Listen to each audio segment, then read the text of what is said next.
So we're going to be interviewing David and Pamela all about outsourcing. So this is a fascinating topic for digital nomads, for travelers, because you can actually obviously outsource stuff. Plus, you can actually work while traveling. So it's a very appropriate topic for our podcast and videocast. So David joining us from Vancouver, BC, Canada, and Pamela is joining us from south of Manila in an area called Laguna. So firstly, how are you guys doing over there in beautiful Vancouver and over there in Laguna today? Very good. Summer's finally arrived on the West Well, Coast. it's good here and very hot summer here in the Philippines. And I also wanted to apologize. Hi, everyone. If we have any bad Wi-Fi, because life as a digital nomad means you're never going to have perfect Wi-Fi. This is one of the most frustrating parts of working online is there'll be Wi-Fi issues, there'll be connection issues, there'll be stability issues, reliability issues, there'll be lagging issues, there might be words that get disappeared into cyberspace. So apologies for the connection.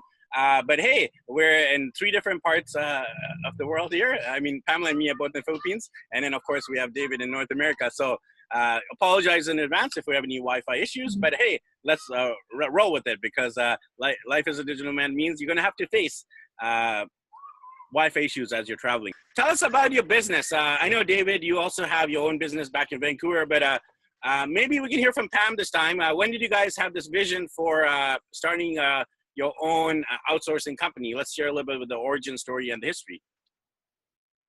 Mm-hmm. Actually, this is already my dream in having my own outsourcing business, because I started in 2009 as a virtual assistant. And being a virtual assistant in 2009, I worked my way up to becoming an SEO/project manager. And then eventually I became the head of project management in a digital marketing company who put up a business here in the Philippines, but most of the clients are in the US. So I felt like I already established enough skills to run a business of my own, but this is my dream like 5 years, 6 years ago already. I remember, I just want to share quickly, I remember when I was being interviewed by an Australian client, applying as how do you see yourself 5 years from now? And I answered him, I will be your manager, and 5 years from now, I will have my own outsourcing company. And 5 years after that, I already have, I became his manager, his SEO/project manager. And then 5 years after, I have my own outsourcing business. So actually, David was the one who pushed me, encouraged me to open this business. And then since 2016, we established Great Work Online in 2016. Since then, we put a system in place, a system and a process in place, and we have existing clients right now. And I think this is also the reason why we guys are talking, because of Great Work Online. And I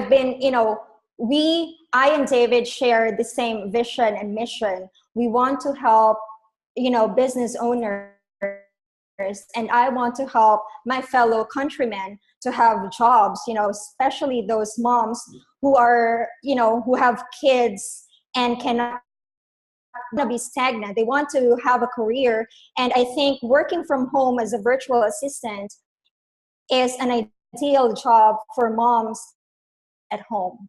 You can have a career and at the same time have the time to your family as well. Yeah. Awesome. Thank you for sharing the history. I'd like to firstly define some of these terms. I mean, we use these terms quite a lot, but a lot of our listeners and viewers, they might not understand these terms. So let's firstly define them. What does it mean, outsourcing? Define the term outsourcing and freelancing.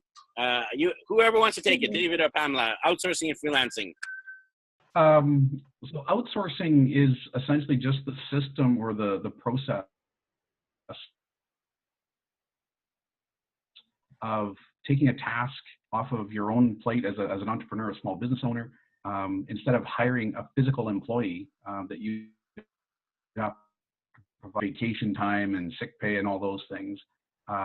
You can outsource a specific or a series of ongoing tasks where you might have a virtual assistant or a virtual secretary working for you. That's essentially outsourcing. Freelancing is sort of the other side of that, is the human side of the people that you outsource tasks or jobs to. They're in tasks of IT specialists or graphic artists, web designers, and our favorite one is the VA, the virtual assistant. It's like having a physical employee without the physical part of it. All your interactions with that employee are done by video conferencing, by text or chat, and they're able to work in the background of your business just as effectively as somebody that's physically present. That's an awesome definition. I like how you kind of put both sides of the equation. Outsourcing has very much to do with the client. The client outsources, and the freelancer is the one who's actually doing the work. So let's talk about some of the tasks. So what tasks, what services would a client outsource to a place like India, the Philippines, Asia, some of the cheaper parts of the world? What kind of tasks or services would somebody outsource? What are the top ones? Well, basically, business owners would like to get off their plate the administrative tasks, because these are repetitive tasks that business owners should delegate to someone, and that someone is the virtual assistant. Because we believe that a business owner is, you need to do what you're good at, and you're good at dealing with clients, building your business, and generating sales, and not doing data entry stuff or any other admin stuff. So business owners should delegate administrative tasks like data entry, calendar management. Some would outsource website design, graphic design. Right now, a lot of people are into social media, so they need like maybe podcast image, cover image. Maybe they need Facebook post designed for them. So we offer these services: graphic design, website development. People who need someone to manage their social media, which is Facebook, LinkedIn, someone who can constantly research contents for them and post them or schedule this content, Twitter, Instagram, name it. So we got people or virtual assistants to handle that for them. And let's talk about some of the benefits. So obviously there's this whole go local, like a lot of people want to hire North American only, or Canada, US, or US only, right? Some people have that kind of patriotism that they want to hire local only. And then some people just care, like, let's just get the product cheap. And they don't care about that whole local, because we're living very much in a global economy nowadays. So maybe, I know it's a kind of a little bit of a debatable topic, but what would you say are the benefits of going local versus going global? Doing it through your own circle, locally, in your city, province, or country, or kind of outsourcing it to another part of the world? David, do you want to touch on that? A little bit of a debatable topic. Quote, outsource things more locally within North America, or within Canada more specifically for me, is the lack of resources. America, with the job skills that are willing to do, smaller amounts of work. Most people we found in the North American market want steady, regular, part-time, or even full-time work, and they're not interested in working as a piece-by-piece freelancer, or not interested in having a contract for working maybe 1 hour a day or 2 or 3 hours a day. Philippines is a big draw for us, for freelancers. Just the willingness of them to do an hour a day's worth of work is very difficult to find that in North America. The other big thing that draws people to foreign freelancers, whether it's in the Philippines or in South America or in India, is the cost. Work gets done in those areas for fractions of what people expect or need in North America in order to do a service. We're able to provide VA work for social media, for scheduling, tasks like that at a fraction of what it would cost you to hire somebody in North America to do the same thing. And even more so with graphic design, with web development, with more technical skills.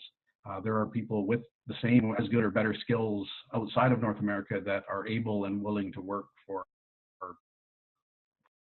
Awesome. And, there's obviously not only benefits, there's obviously challenges and struggles and pros and cons with anything, but also with outsourcing. So maybe, Pamela, you can touch on some of the disadvantages or some of the struggles or challenges. You've been doing this for a long time in terms of being a virtual assistant yourself and now running a company, outsourcing a freelancing company. So what have you found as some of the challenges with working with clients, maybe in a different time zone? Or, walk us through some of the challenges or struggles you faced. I think, the biggest challenge I can say is the time zone. Because, like, for example, we do have clients in the Eastern time zone. We have clients in the Pacific time zone. We have clients in Australia. We used to have a client in Central time zone. So, the time zone working remotely, that is a big of a challenge. And I'm pretty sure you can relate to that, Ricky. But the good thing about dealing with your remote team or your virtual assistant is that they are very flexible when it comes to time or having a client call with a US client, for example. Every business, I think, has a challenge. Working number one challenge is the time zone, but having an open communication, you can always resolve anything, and you have to be open to suggestions and ideas. And now that we have the technology to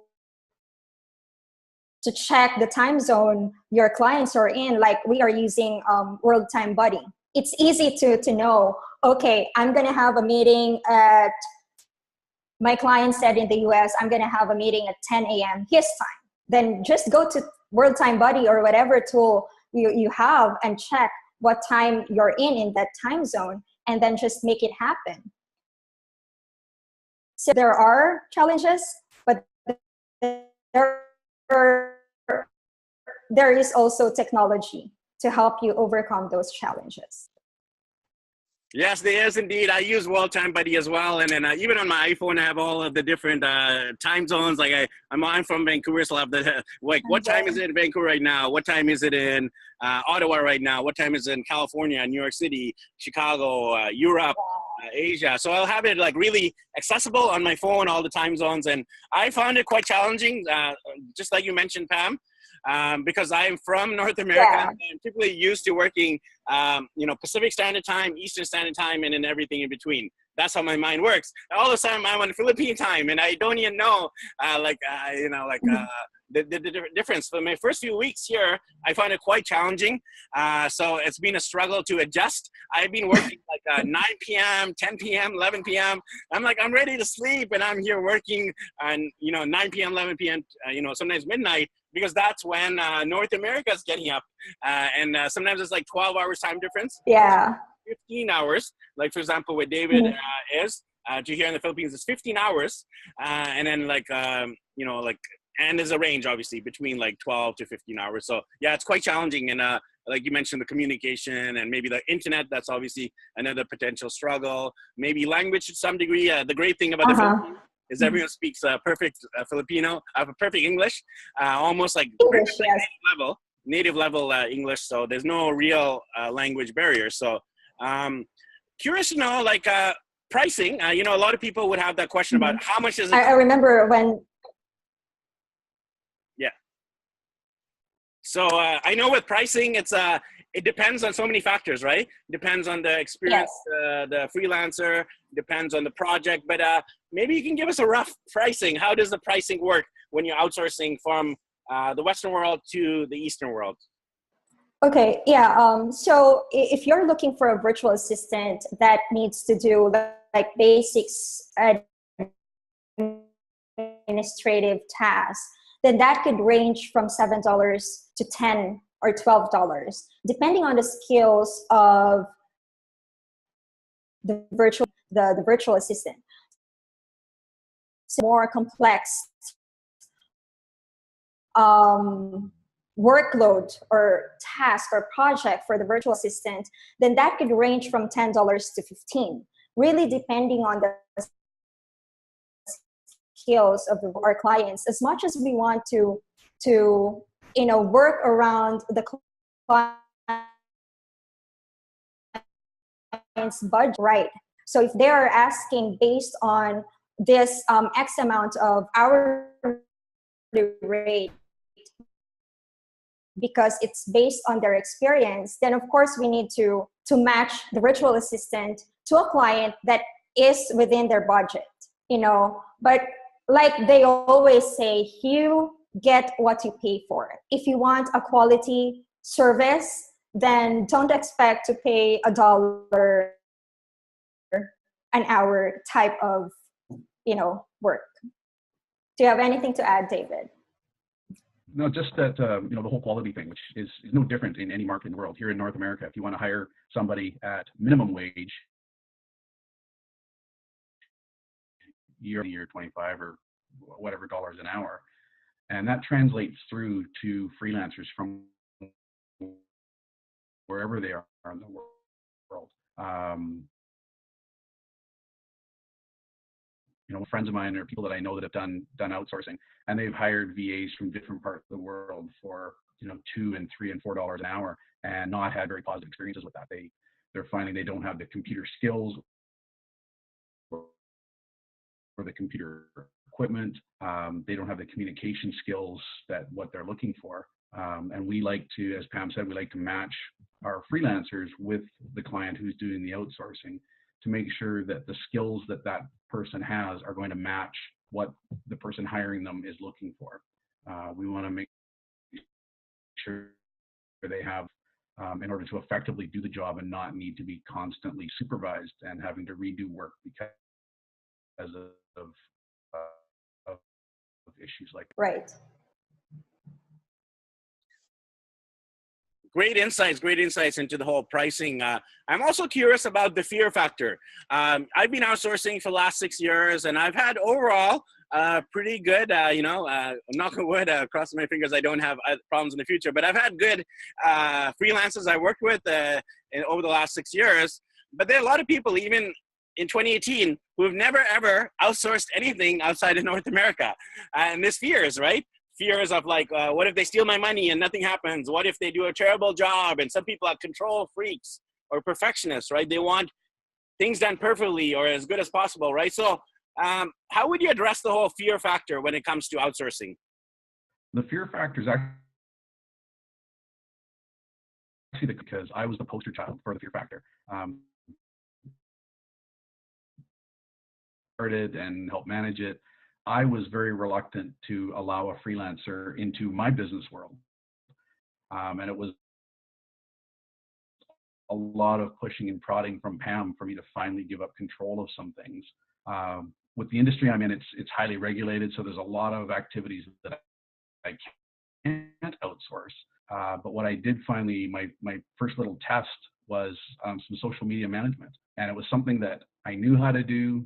I had this skill. I was trying to post regularly on social media, and I was getting maybe 1 or 2 days a week, maybe 3 weeks out of the month. And since I've outsourced that activity to somebody, the quality of my posting has gone up exponentially. My graphics are professional. The content is right up to date and is dead on to what I'm wanting. And it's getting done pre-scheduled for me 5 days a week. I don't have to think about it anymore. So I get the fear factor, but at a certain point, you have to, as an entrepreneur, you have to give up some control over everything. You're limiting yourself as a business person if you want to do everything. And if you're reluctant or scared about it, just start with baby steps. And now I have complete confidence in the VA that I work with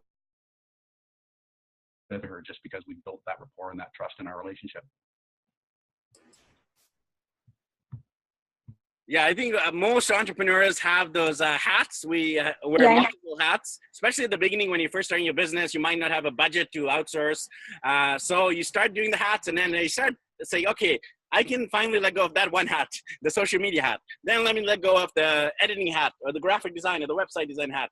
And then all of a sudden that leaves you less hats, less weight, less stress, and better work, because you're hiring someone who's much more skilled than you are to do the task. And that leaves you free to actually focus on your strengths and your personal skills. Sure. I'm a big advocate of what we're talking about here. So final question here, guys. I'm curious to know, what's your vision for your company?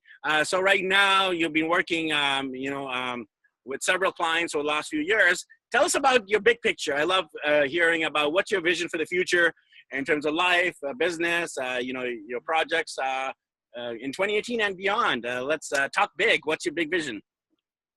Yeah, actually, we have a lot of, when I and David are, talking about the business, we have so many ideas. And we need to, list all these ideas down to be sure that, in the future, we're going to make them happen. So one thing that we did make it happen this week is that we've launched a Facebook group, basically just for the clients, to educate them, business owners, entrepreneurs, to educate them, why do they need to outsource and what are the benefits of outsourcing. So that is one. And we have tons of ideas, David. I can't think of anything right now, but the thing is that we want to penetrate, the market, if not worldwide, at least, start from where David is in Canada and my connection in the US. So maybe start from there and start with people that we already know and nurture and take care of our existing clients, because I believe that when existing clients, they will be your number one marketing. They will, refer you to people. So that's our main goal right now, is to take care of them and do a lot of marketing, just like what we're doing right now. Just spread the word and let the people know that Great Work Online is here to help business owners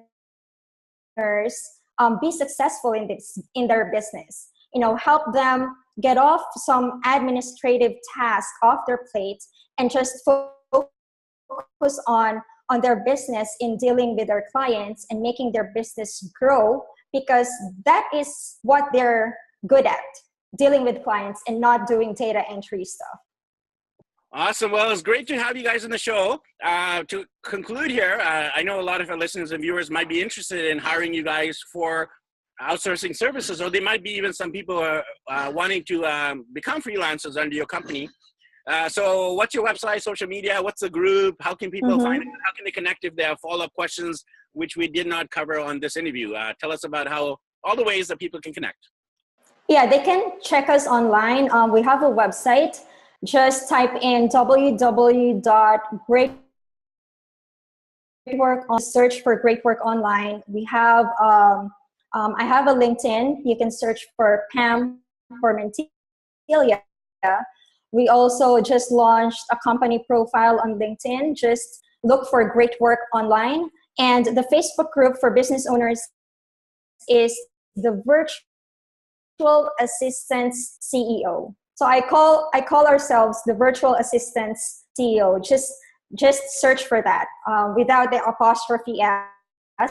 So just one word, the Virtual Assistants CEO. And we will catch you there. There will be a lot of fun going on there in the next coming days. So we hope to see you there. Awesome. Thank you for all your insights. It was a very insightful interview about a very important topic for our day and age, this whole area of the global economy and outsourcing between countries, between individuals, between time zones. It's becoming more and more common in this day and age that we live in. So I was super glad to have you guys as guests, and I look forward to connecting soon. Thank you, everyone. Definitely connect with Pamela and David, Pam and Dave, and also connect with us on our Daddy Blogger World Tour as we travel around the Philippines and beyond at daddyblogger.com. And thanks everyone for listening to this episode, and we'll catch up with you in the next one. Happy travels.